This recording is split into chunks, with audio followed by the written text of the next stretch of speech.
The title is true. I had Google's Gemini program help me plan this episode. That means I planned this episode with AI. Before you scroll away or stop watching or listening, this is still my original content. And I do think there's a delicate balance that we walk when we're trying to make sure that we maintain intellectual property and copyrights of our content, and that it's actually us, that we maintain our brand voice and our originality, our creativity, and get things faster with the help of things like AI and automation. Are you ready? Because this is going to be a mini masterclass of what's working on Instagram. I'm sharing how to make that more possible and doable using AI tools. When we're talking about using AI tools to create content, come up with ideas and all that, there's a big difference between using it as a co-pilot and an editor and having it do all of the work for you. We don't want to outsource our ideas and our brain power. We want to use AI tools to refine it and to quicken that process. And that's what I really did here. So what I'm going to do now is show you my first set of search results I got by using the free Google Gemini tool, which you can use too. If you just go to gemini.google.com, I'm not sponsored or anything, although Google, if you're listening, I'm open to it. And you can just use it to ask questions, and you can actually see the prompts I use exactly on my screen. So let's share that now. I asked for Google's Gemini free AI version tool to tell me what are the top 10 trends on Instagram right now. Now, I am on Instagram a lot. I'm doing work for clients. I'm on there for my own brands. I'm on there talking to you all. I have a really good finger on the pulse when it comes to trends, and I actually know what's trending already. But I was curious to know, what would Google tell you, because I know that so many of you are wondering these things, and I want to make sure that you're getting good information. This is why it is so important that we have to check our sources and really pay attention to who we're watching and who we're listening to when it comes to who we're learning from, because we can't just use Google itself as a source. And I think we know that as current and former teachers. Like, we even teach our students, Google is not a source, Wikipedia is not a source. You need to figure out the original sources. So that's kind of a mini side lesson to this. But also, I want to show you how having better prompts and also in general asking better questions yields better answers and therefore better results. So I asked, what are the top 10 trends on Instagram right now for high performing posts? And it gave me these answers. I'll read them out in case you're listening. Focus on video, so reels, replying with reels, which is a really good thing. And then challenges, participating in challenges. I was like, that's like 10 years old. I wouldn't really be doing that anymore. Content with personality, authenticity is key, showing behind the scenes, engagement strategies, showing up live, telling stories, optimizing reach using hashtags, using the explore page, and AI inspiration. I was immediately disappointed by some of these results because they're outdated. There are still elements of these things that are real, right? Obviously, reels are still very much relevant. I'm a big fan of going live at least once a week, ideally at the same time and same day every week, so people can get used to showing up. By the way, I'm going to be going live regularly soon. Look out for that and follow me at Brittany Verlinich on Instagram if you're not already. Or if you're watching this here on YouTube, you can go ahead and click subscribe, click like, hit that little bell so that you never miss notifications of when a new video is posted. And if you're watching this on the Spotify app or some other podcast app that magically lets you see video, make sure you're following me there too so you don't miss new episodes. Okay, with all that out of the way, I wanted to give it a better prompt so I could get a better answer because I wasn't satisfied with these results. So I said, these are outdated. Search the web to give me more relevant answers. When I saw what they gave me here, it looked very general, almost like what I would get from the free version of ChatGPT. Well, when I had a better prompt, I scrolled down and you see how there's these highlights here. So the green highlight with the little caret, that's a little arrow pointing down. When you click on it, it expands and gives you the source, which is really good for you to know, because not all sources are made equal. This is from the Hootsuite app, which is a social media scheduling tool. So pretty relevant source when we're talking about social media content and what's working. Although I wouldn't hold as much weight there, but a decent source. And then down here, SEO for Instagram. When I click that one, I see later.com. Later is another tool that's a partner with Instagram. So a somewhat credible source. But see, that's why it's so important that we know these things. However, the replies were great. And Google Gemini itself even said, you're right, trends on social media move fast. Let's look at some even fresher Instagram trends for 2024. These are what I'm really interested in, and this is what I'm going to be diving into with you today. But before I switch to a webcam view, I just wanted to scroll through these in case you are watching on the video. I wanted you to see what that looked like. The Google Gemini AI tool is getting better all the time. I even like that you can click on the modify response. You can make the response shorter, longer, simpler, more casual, more professional. Let's actually play with a couple of these now. So I can click shorter and it gives me more bulleted lists with fewer headings. Really great if you're short on time. Maybe you want it to be longer and have more in-depth information. Isn't that great? You could even use this, by the way. I know we're talking about content here, but you could even use this with your products if you're trying to differentiate reading levels and you're not trusting what you're getting as far as output from ChatGPT. This might be the answer for you. I can make it more professional. If you are still in the classroom or if you still do have a full-time job and you're trying to figure out how to respond to bosses or emails, really good tool for that. Or maybe you're a full-time seller and you're trying to figure out how to respond to Q&As, to customer worries to customer emails or anything without losing it, because I know it can be really hard to not react emotionally, use this as a tool. But I know that you're watching and listening today because you're most interested in how you can use this for your social media and marketing content. So of course, we're going to focus on that first. Now we're going to switch modes. I'm going to go back to full screen and we're going to talk about what you can do on Instagram right now. I know that usually these are the types of episodes that come at the beginning of the year when we're looking at what's happening right now, or at the end of the year, but I really think we need to do this now because things are changing so quickly that I want to make sure you have tools that are actually working for you right now. So let's get into it. Before I really talk about what's working, we first have to have a disclaimer. Depending on the kind of account you have on Instagram, and by kind of account here, I don't mean personal versus creator versus business account. I mean more so, what is your business model? Like, how do you actually make money? And what are your goals on Instagram? Those two things are going to be intrinsically linked. That is going to drastically affect the type of strategy you have. Let me give you an example. There are two main routes you can really go on Instagram. You can go the creator route, or you can go the business route. With that in mind, all creators are business owners and all business owners are creators. That's why the waters get a little bit muddied and it gets kind of confusing. And personally, I think everybody should have a business account on Instagram. You just get better metrics and data for a longer period of time. And with all the music copyright, intellectual property things in the past couple of months, it really doesn't matter anymore if you have a creator account or a business account. You always have to be careful of who owns the rights to the music and sounds that you use. Okay, so once you know whether you're a creator or business owner, and if you're not sure, you can ask yourself these questions. How do I make money? Creators tend to make money by working with brands. They get brand deals, sponsored posts. They get paid to create content, either for the brand themselves to use in their own marketing materials, even their own ads, or the brand is paying the influencer to create the content for their platform because they want to get in front of their audience. Now, that said, business owners do sometimes do sponsored posts and brand deals, and sometimes they still do affiliate marketing and things like that. And sometimes a business owner will create content for a company to use. I'm not saying that they're exclusive. However, it's the bulk of their income. If you haven't done this already, I highly recommend doing a tracking sheet, really just paying attention to where your money's coming from. You have to make that first decision. Are you more of a creator and you're going to do mostly brand deals and maybe some affiliate marketing and maybe you create some UGC content for brands? Or are you going to be a business owner with your own products, your own services, your own deliverables? There's no right or wrong answer. And like I said, choosing one doesn't mean that you can't do the other ones, but it's just where is the bulk of your income coming from? Because that's also going to dictate what kind of content you create, how often do you release content. For example, if you're a TPT seller or an Etsy seller, which I'm guessing most of you are, you likely have a website, but just because you have a website, that doesn't mean that you're a blogger, right? Even if you have blog posts. You might have a website that's very much evergreen and static. So maybe you only have 12 blog posts and those are the only posts that are ever going to be on there and you don't plan to make more. There's no right or wrong here. It's just a completely different model. Whereas on the other end, maybe you don't have any products of your own, but you have a website and you regularly release 1 to 2 to 3 or more blog posts per week because you're constantly creating new content and you're monetizing your website with ads and affiliate links. Two completely separate models. Creators, of course, have businesses and business owners are creators. But once you know what your main business model is and what your core income streams are, then it becomes so much easier to know what kind of content to focus on and how often to create content. It's going to affect your whole strategy. Basically, if you are a creator, and I'm sorry if I switch around, I'm trying to keep creator on this side, business owner on this side. If you are on the creator camp over here, then you're probably going for views and followers. Here's why. Like I said, creators do have a business and they do need to grow their email list and they do need to sell products from time to time. But if they're going to be working with brands, they want to show brands that they have reach, especially if they don't have many followers themselves. If they can get their videos in front of hundreds of thousands or even millions of people, that is going to command a higher price per content versus if they can just get it in front of hundreds or thousands. However, if you're over here in the business owner camp, you might not really care about getting in front of hundreds of thousands or even millions of people, and you might not be able to. Your business model might not be able to handle that. You have different goals. Instead of caring about views and followers, you might care more about click-throughs, like people actually going to your website, going to your email list, going and clicking on your products, and sales.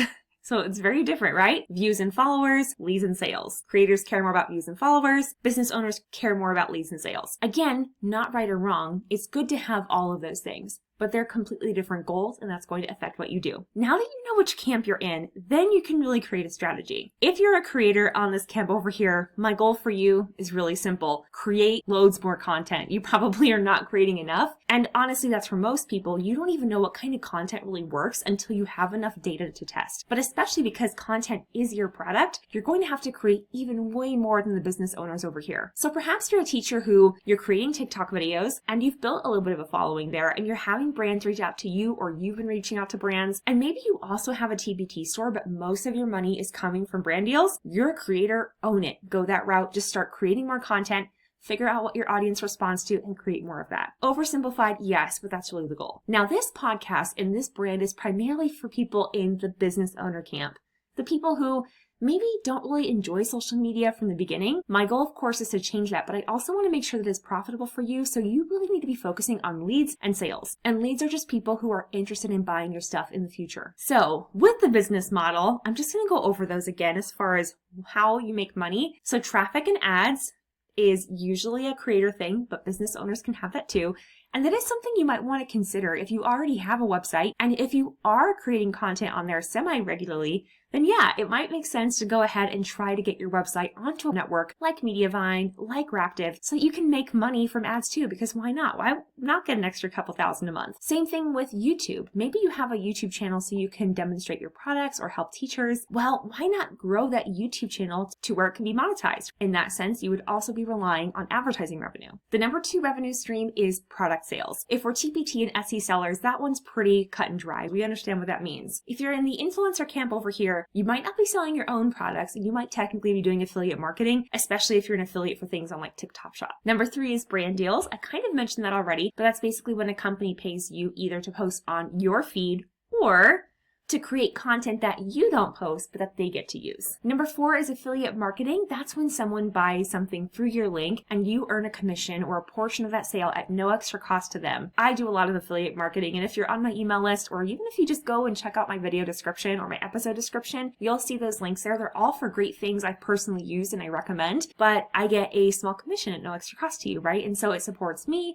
It's something I believe will support you. And there's things you can do for your own audience, tools you can share, subscriptions, different apps that they can use. There's all kinds of things for every single audience. And then number 5 is services. So maybe you have some kind of service to offer. And I also didn't mention this on here. There's also courses and memberships, and that kind of falls under digital products, although they really are their own thing. But they also kind of fall under services, depending on what it is. With that, you're still going for leads and sales, but you're really trying to get them to maybe book a call with you or to submit a form. And in that sense, usually you want to get people to either send you a DM or to click on a link. So again, we're still kind of going for link clicks, leads and sales at the end of the day is what it is for most of us. Now that we have that out of the way, we have an understanding of what our business models are, or at least we're starting to, and we know what kind of account we're really here for. Now we can really start on the actual content. So let's talk about what's working right now. Short form video. Of course, short form video is the best for discoverability. This is how people come to find you. However, remember your goals. If you want for them to get onto your email list and to buy your stuff, your main call to action is for them to either DM you, go to the link in your bio, which some people still do. I did a little poll the other day. Some people are still going to your bio, or to comment with a keyword, and then you will either respond back to them manually in the DMs with whatever link they're going to click. Again, they're still going to that link, or with a keyword that will get you to lead to a DM conversation. Either way, you're leading to a sales conversation. If you are in the influencer camp, then you're trying to get as many views as possible so you can go to brands and say, hey, look at this. I have videos getting millions of views. But you can do so much. On top of just the reel editing things, which I'm not going to go into that today, we're just doing high level strategy. You can do so much with Reels. So when you post a Reel, you might have noticed that you get that little notification asking if you want to send it to your friends. Now, I don't advise sending it to everybody. That can come off really spammy, but maybe there is a group of people who would benefit from hearing or watching that. Maybe it would make sense for you to send it to them. You really get to think about that, and you get to choose Instagram however you like, because it's your own tool. And also, don't forget about responding to comments with Reels either. I love that feature. I think that's something that made TikTok really popular with people, is they really feel like they're heard and part of the content creation process when you respond to somebody's comment with a brand new Reel. Like, wow, what a way to show that you're really listening and watching and that you care. So consider that. If you're really thinking about what kind of content to create, maybe once you start getting people commenting and replying, you can start responding to what they say, and then you'll really start to see those conversations happen. happen. Another fun take is live streaming, but even more than that, live shopping. We've probably all seen those QVC things in the middle of the night when we were kids. If you're younger, you're probably like, what is that? But basically, it's just people buying things in real time. I mean, sometimes you see this with direct sales companies. Some woman will be selling jewelry and she'll be holding it up. That's a version of it, but you can also demonstrate your products with this. Maybe you're showing your teachers how to do something specific. Maybe you're showing them how to use manipulatives. So you have the camera pointing down and you show them in real time what you're doing. And this is such an amazing gift because so many teachers don't get to be in the classroom with other teachers seeing them teach. You can do that on social media. What a gift we have to do that, right? So use this as a way to do fun product demos. You can host live Q&As. I'm a big fan of having a weekly live show, especially if you can't keep up with the traditional types of long form content like a podcast or a YouTube channel or a blog. Okay, story time with cliffhangers. I'm a big fan of having a series. A series is just multiple pieces of content that come after each other. I mean, look at what's going on right now with Bridgerton. Bridgerton is another masterclass in marketing all in itself. I mean, they're doing such an amazing job. They basically just released the same season twice with a part 1 and a part 2. Honestly, it's incredible. They're doing such a good job with that, and we can learn from them. Another really good example is Who TF Did I Marry on TikTok. I mean, she's getting all these cool opportunities all because of really quality storytelling. And by quality, it doesn't mean that the video quality is perfect. It's actually not if you go watch it, but the storytelling is so good and the story is so compelling that you can't stop watching or listening. That's the kind of content that we need to be thinking about and creating. So how can you create that for your people? This is the next one, is like talking back and collaborating. I already mentioned replying to comments with a reel and using what they ask and say to make content. But you can do the same in your stories too. When you post a poll or when you do a question box, are you sharing their responses? Are you using the responses they say to create new content? Also, it really makes you look like an authority when you say something like, I've been talking to people about X, or I've been talking to students and clients, I've been talking with my followers about XYZ. It really makes you look more professional because it shows you're actually taking the time to investigate whatever it is that you're talking about. You can use user-generated content too, by the way. So this next one is the trend of real people. Influencers and creators, a lot of times they're going to companies and positioning themselves as the people that people look to buy things, right? That's what an influencer is, quote unquote. It's someone who is trying to get somebody to make a buying decision. But guess what? Business owners, we do the same thing. We're trying to help people make a buying decision. So you can also utilize user-generated content. And this is how you do this. You go to these influencer types. Usually you have to offer something for payment. Many people will say, well, I'm giving them a product. And it's like, okay, but if the product is $3 or $7, you're going to ask for someone to make you a video that can bring you possibly hundreds of thousands of dollars. That's not likely a fair exchange. You need to think about what is actually going to be fair to the other person. One big trend is that imperfect is the new perfect. Instagram is still an aesthetic platform. We want for things to look nice there. It's just how it is. It's not the same as TikTok. It's not the same as Facebook. However, it's becoming less important, especially as we consider that people are consuming content in different ways. They're not just going to people's feeds anymore. In fact, stories are the most viewed piece of content on Instagram. Adam Mosseri, the head of Instagram, just shared this on his page the other day. And when you think about how people are discovering content, it's not all just through scrolling, right? People are sending each other reels and posts, and there's no algorithm there. So if you can get really creative and start thinking about how can you use Instagram more like a messaging app, because Adam Mosseri also said that's where Instagram is going. We're moving away from trying to get in front of as many people as possible to having really centered communities. And I think that trend is going to continue to where we have many closed communities where everybody's in their own little worlds, their own little bubbles. So we're going to have even more of that, right? We're going to have people in group chats, and we're going to have closed communities where people all know each other. I think that's really, really important for you to consider so you can be ahead of the game so that you don't get blindsided by this next big change, because many of us were blindsided by the TikTokification of social media, moving from having a follower, subscriber-based platform to viewer-based. But I think viewer base is already going away 4 years later, and we're evolving to something else. And that's just part of being a business owner. We have to constantly be aware of change and innovate. This next one, I love this trend of being a change maker. It's a little bit cheesy when you say it like that, but it really is so true. Think about what you really believe in and what you stand for. What are your values? And I feel like brand values get talked about a little bit too much at a high level. I mean practically. So one thing we did with my travel business, because I found that these values like community and change and positivity, they're just too esoteric. So what I did was I actually have brand value statements, and actually I'm going to take a minute and show those to you. So I just find this setup to be way more useful. Instead of picking these random one-off words that I may or may not use in daily life that often, I just thought of it as what will I do and what will I not do? make your values hurt a little. Because if you really do believe in something, you're willing to turn down money and opportunities in order to live out that value because it's something you do truly believe. And so I had to put these into statements that I really thought about. What would I be willing to take pain from? Pain in the sense of missing opportunities, missing money, losing followers, having people write mean emails. What do I actually believe? And so I put these into two sections of what we do and what we don't do. And this is with my travel business, so again, a little different, but this is for the traveling teachers community. So let me start with what we do.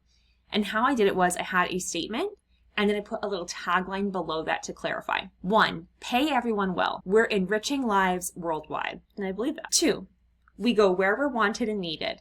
We decide on and discover new destinations. And what's the opposite of that? We don't go to places that are over-touristed. 3, we help teachers develop personally. We're not just teachers. 4, we get out of our comfort zones. We seek discomfort we know will grow.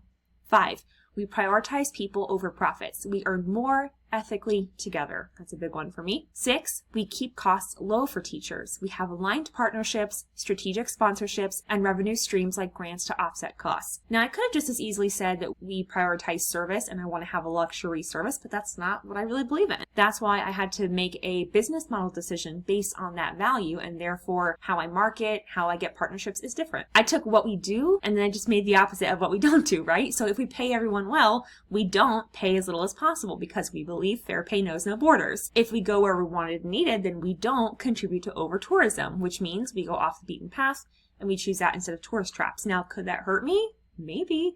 Because will people want to go to Greece if they don't go to Santorini? I don't know. We'll see.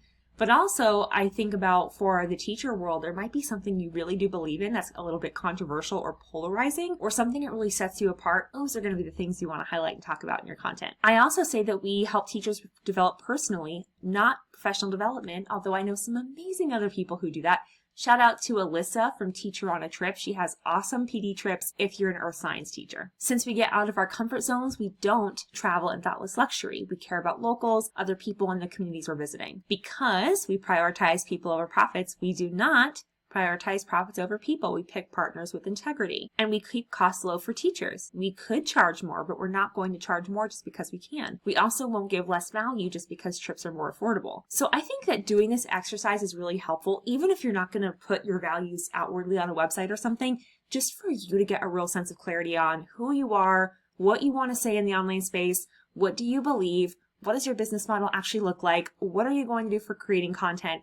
It's going to help you make decisions. It's going to help you refine that decision-making filter. So I would highly recommend doing this if you haven't already. And I'm always keeping this in mind for all the brands, all the niche sites and things I have is how can I more clearly articulate and make sure I understand what I truly believe and what I want to say? Because also how you approach your content is different. And I'll be sure to talk about the different personas and how that comes across in content in a future episode. We also want to be search savvy in our content. I'm sure that the episode with Nina Clapperton from She Knows SEO is going to come out soon, or maybe it came out before this one. Definitely listen to the one with Nina Clapperton because she's going to talk all about SEO. And we talked about how SEO is not an independent thing anymore, right? It's related to AI, it's related to email list building, it's related to social media and creating your community.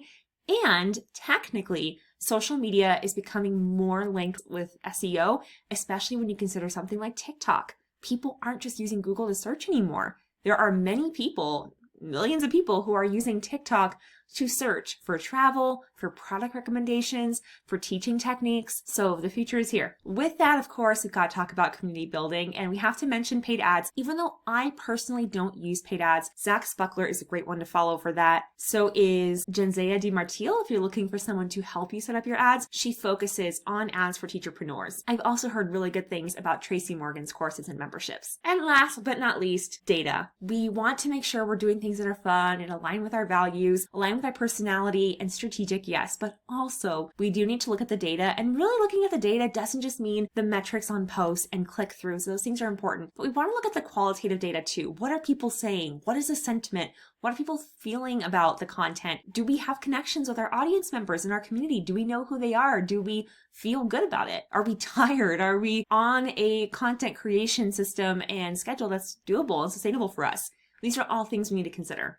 And what's so cool is that AI helped me create this episode. It helped me figure out how I wanted to organize my thoughts, how I could put things in a bulleted list. So let me know what you thought of it. You can send me a DM on Instagram over at Brittany Verlenich to share your thoughts. Thank you so much for watching and listening to this episode of the Social Media Magic Podcast. Again, my name is Brittany Verlenich. I'm a content strategist, social media manager, total marketing nerd, and I'm glad you're here. Talk soon.